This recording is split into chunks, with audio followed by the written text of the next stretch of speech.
Hello बच्चों, आज फिर से क्लास 10 का हमारी अर्थव्यवस्था पढ़ने वाले हैं। पिछले वीडियो में हमने क्लास 10 के हमारी अर्थव्यवस्था में चैप्टर 3 को पढ़ा था, जिसमें मुद्रा, बचत और साख के कुछ भाग को देखा था। मुद्रा क्या होता है उसके बारे में जाना था, है ना। मुद्रा के विकास के बारे में पढ़ा था। आज का जो पॉइंट स्टार्ट करते हैं, मुद्रा का आर्थिक महत्व, यानी कि मुद्रा का आर्थिक रूप से क्या महत्व है, ठीक है ना। मुद्रा का मतलब होता है पैसा। पैसा का जो है हमारे दैनिक जीवन में हर क्षण जो है बहुत बड़ा महत्व रखता है। मुद्रा के बिना हम एक कदम आगे नहीं बढ़ सकते हैं।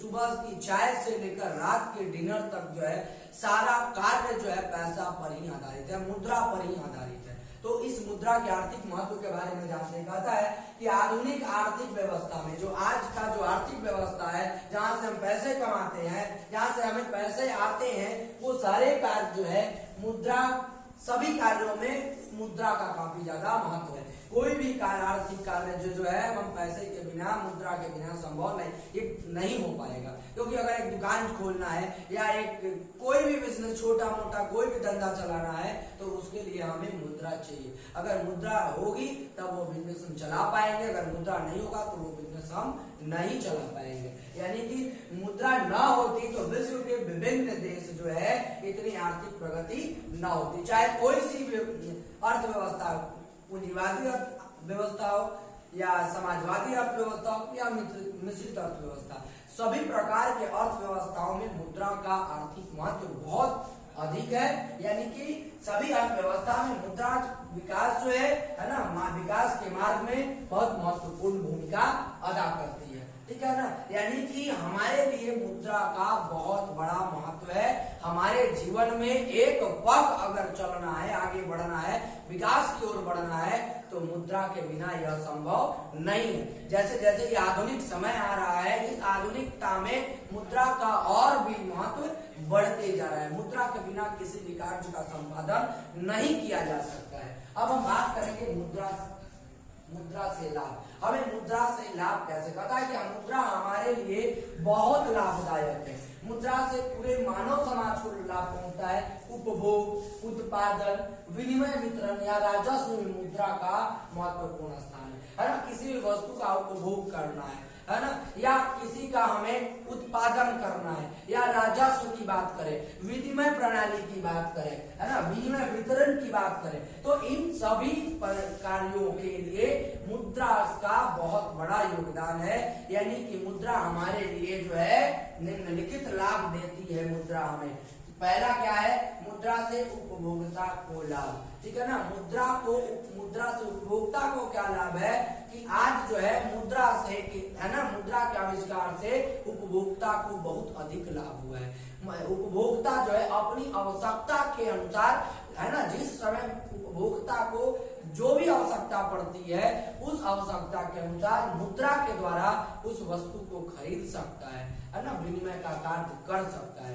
तो मुद्रा से उपभोक्ता को बहुत बड़ा लाभ प्राप्त हुआ है। अब बात करेंगे मुद्रा से उत्पादक को लाभ। यानी मुद्रा के बिना उत्पादन कार्य संभव नहीं है। यानी उत्पादन कार्य के लिए मुद्रा का बहुत बड़ा योगदान है। अगर मुद्रा ना होगी तो हम उत्पादन नहीं कर पाएंगे, है ना। इसीलिए जो है ना, उत्पादन के लिए सभी साधनों को जुटाने के लिए, या जो उत्पादन करने वाले कर्मचारी हैं, मजदूर हैं, उत्पादन के लिए कच्चा माल, इन सभी के लिए जो है हमें क्या चाहिए, मुद्रा चाहिए। और इन संसाधनों को जुटाना, है ना, मुद्रा से ही संभव हो पाया है। इसलिए मुद्रा से उत्पादक को भी लाभ हुआ है। तीसरा है मुद्रा और साख। मुद्रा का तो मतलब पैसा होता है, लेकिन साख का मतलब क्या होता है, तो साख का जो मतलब होता है वो है भरोसा, विश्वास। तो मुद्रा ने साख प्रणाली को भी संभव बनाया। आधुनिक व्यवसाय का जो सारा ढांचा है वो साख पर आधारित है, विश्वास पर ही आधारित है, भरोसा पर ही आधारित है। बैंक में जो बहुत सारे जो लोग होते हैं बैंक में अपनी छोटी छोटी बचत को इकट्ठा करके बैंक में जमा कर देते हैं और उद्योग को वह मुद्रा उधार देते हैं। बैंक क्या करते हैं, लोगों से उनकी छोटी छोटी बचत जो है ले लेती है, लोग अपने छोटी छोटी बचत को बैंक में जमा कर देते हैं और बैंक जो है बड़े बड़े उद्योगों के लिए, है ना, या किसी भी प्रकार के उद्योगों के लिए इस मुद्रा का लोन के रूप में उधार देती है। तो इस तरह जो है यह मुद्रा साख के रूप में कार्य करती है, यानी कि इस तरह मुद्रा जो है साख का आधार के रूप में कार्य करती है। अब बात करते हैं अगला जो लाभ है वस्तु विनिमय प्रणाली की कठिनाइयों का निराकरण। वस्तु विनिमय प्रणाली क्या होती है उसकी बात कर लेते हैं। तो वस्तु विनिमय प्रणाली होती कि वैसी प्रणाली जिसमें एक वस्तु के बदले दूसरी वस्तु का आदान प्रदान होता था। अगर किसी को हम आटा दे रहे हैं तो वो भी हमें आटा के बदले कोई वस्तु दे दे जो हमें जरूरत है, जिस वस्तु की, है ना, या जो वस्तु उस व्यक्ति के पास है वो वस्तु हमें दे दे।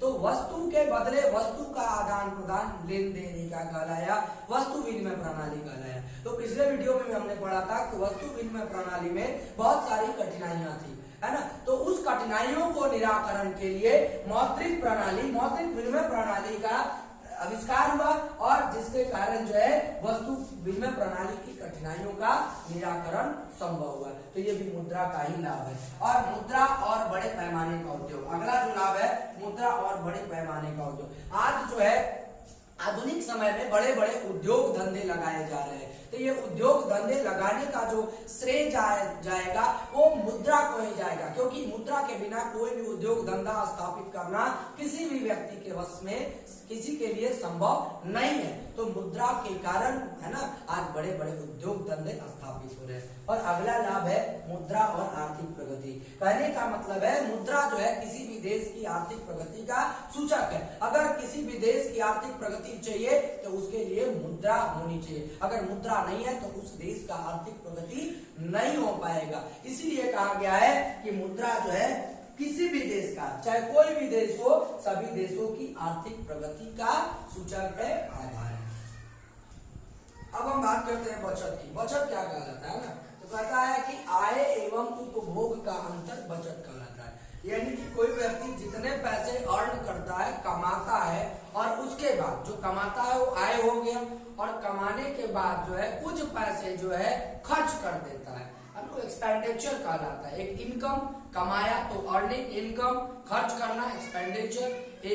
अब जो है जितना हम कमाए, जैसे अगर हम 10 रुपए कमाते हैं, ये मेरा आय है 10 रुपए, और इसमें से हम खर्च कितना करते हैं, 5 रुपया खर्च करते हैं, तो प्रति माह मेरा बचत क्या हो गया, ये 5 रुपए मेरा क्या हो गया, बचत हो गया। तो यही बचत क्या कहलाता है कि आय एवं उपभोग। उपभोग का मतलब हम अपने लिए उसका उपयोग करते हैं, तब वह उसका अंतर क्या कहलाता है, बचत कहलाता है। यानी कि बचत बराबर क्या होता है, बचत बराबर आय माइनस उपभोग। आय में से उपभोग को घटा देंगे, जितना हम कमाते हैं और उसमें से जितना खर्च किए हैं, कमाई में से खर्च को घटा देंगे तो हमारा क्या आ जाएगा, बचत आ जाएगा।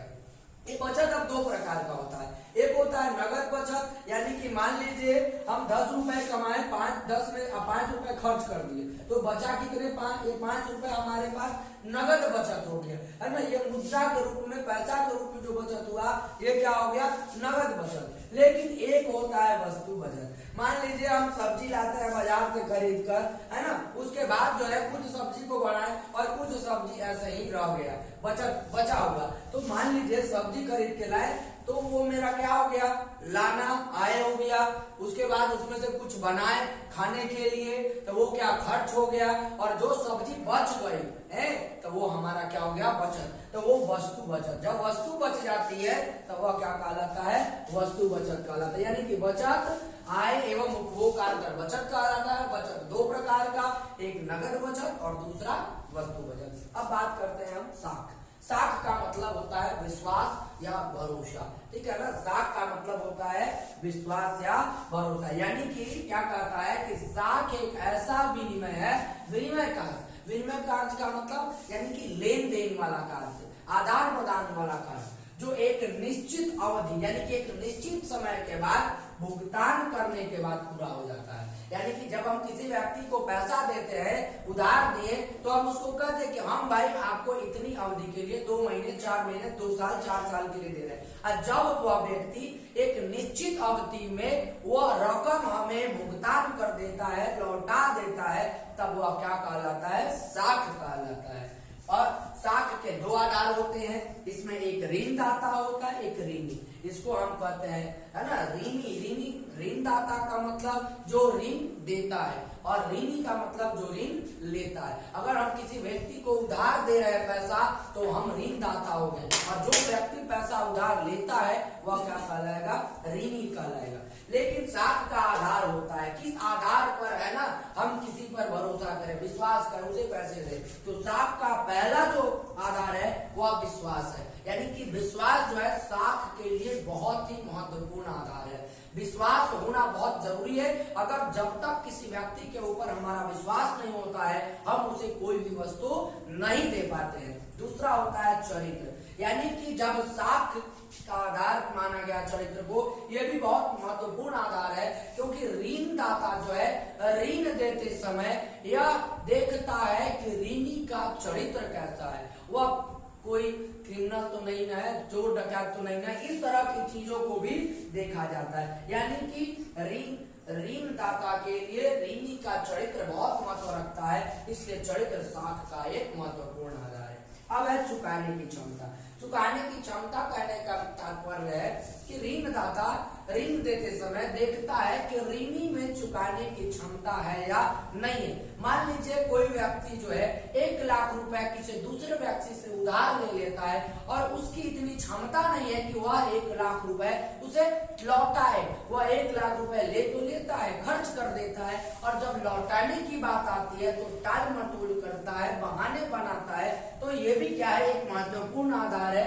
ऋणदाता द्वारा ऋणी को जब उधार देते समय जो है यह भी देखता है कि ऋणी का कैसा क्षमता है, ऋणी जो है ऋण चुका पाएगा या नहीं, उसमें चुकाने की क्षमता है कि नहीं। इसलिए चुकाने की क्षमता, ऋणी की चुकाने का क्षमता साख का आधार माना गया है। अब हम बात करते हैं पूंजी और संपत्ति, यानी कि जिस ऋणदाता जो है ऋणी का पूंजी और संपत्ति को भी देखता है। जैसे मान लीजिए पहले के समय में क्या था, लोग जो है सेठ के पास, साहूकार के पास या महाजन के पास जो है कर्ज लेने जाते थे, तो वह क्या कहता था कि कर्ज तो हम आपको दे देंगे, लेकिन उसके लिए आप हमारे पास जो है कोई वस्तु गिरवी रखिए, है ना। महाजन आप बर्तन रखिए, गहना रखिए, या जो भी चीजें हैं, जो पदार्थ आपके पास है, उस पदार्थ को आप रखिए, तभी मैं आपको उधार दूंगा। तो यहाँ भी इस अवस्था में ऋणदाता जो है ऋणी का पूंजी और संपत्ति देखता है, या अगर आपको ऋण लेना है तो ऋणी को, है ना, कुछ पूंजी अपना रखना होगा, बंधक बनाना होगा, तभी वह उसके आधार पर उसे पैसा देगा। उसके बाद है ऋण की अवधि। ऋण की अवधि भी साख का मुख्य आधार है। जब ऋणदाता ऋणी को उधार देता है, ऋण देते समय यह कहता है कि आप जो है, मैं आपको इतने समय के लिए ऋण दे रहा हूँ, इतने समय के बाद जो है आपको ऋण लौटा देना, उसका भुगतान कर देना है। तो ऋण की अवधि भी साख का मुख्य आधार है। यानी कि इस तरह से हमने क्या देखा कि साख के 2 आधार होते हैं, ऋणदाता और ऋणी, जिसके लिए विश्वास, चरित्र, चुकाने की क्षमता, पूंजी और संपत्ति और ऋण की अवधि साख का महत्वपूर्ण आधार माना गया है। चलिए बात करते हैं साख पत्र का। साख का मतलब हमने समझा कि साख का मतलब क्या होता है, विश्वास या भरोसा। साख के मुद्रा के रूप में साख का प्रयोग कैसे हुआ, हमने ये भी देखा। साख पत्र कहता है कि साख पत्र का तात्पर्य उन साधनों से है जिनका उपयोग साख मुद्रा के रूप में किया जाता है ना। इस साख पत्र के आधार पर क्या किया जाता है, ऋण का आदान प्रदान होता है। व्यक्ति एक दूसरे को ऋण देते हैं, या बैंकों से लोग अगर ऋण लेते हैं तो वो साख मुद्रा के रूप में ही लिया जाता है। ये साख पत्र कई प्रकार के होते हैं। चेक भी क्या है, साख पत्र का एक रूप है। विनिमय बिल भी एक प्रकार का साख रूप है। बैंक ड्रॉप, हुंडी, प्रतिज्ञा पत्र, यात्री चेक, पुस्तकीय चेक, साख प्रमाण पत्र, यानी कि ये सब जो है एक प्रकार का, है ना, साख पत्र है, जिसके सहायता से ऋण का आदान प्रदान होता है। ठीक है ना। तो इस चैप्टर में हमने मुद्रा, बचत और साख के बारे में पढ़ा, मुद्रा के विकास, आर्थिक महत्व, मुद्रा से लाभ, है ना, इन सभी चीजों को बारीकियों से देखा। साख क्या होता है, बचत क्या होता है, बचत कितने प्रकार के होता है ना। साख का आधार देखा, साख पत्र के बारे में देखा। तो इस चैप्टर में इतना ही। इस वीडियो के अंत में हम क्या करेंगे, डिस्क्रिप्शन में लिंक डाल देंगे, वहां से आप पीडीएफ दोनों पार्ट का डाउनलोड कर सकते हैं। और जो भी आपको प्रॉब्लम होगा कमेंट सेक्शन में कमेंट करके पूछ सकते हैं। ठीक है, तब तक के लिए धन्यवाद। जय हिंद।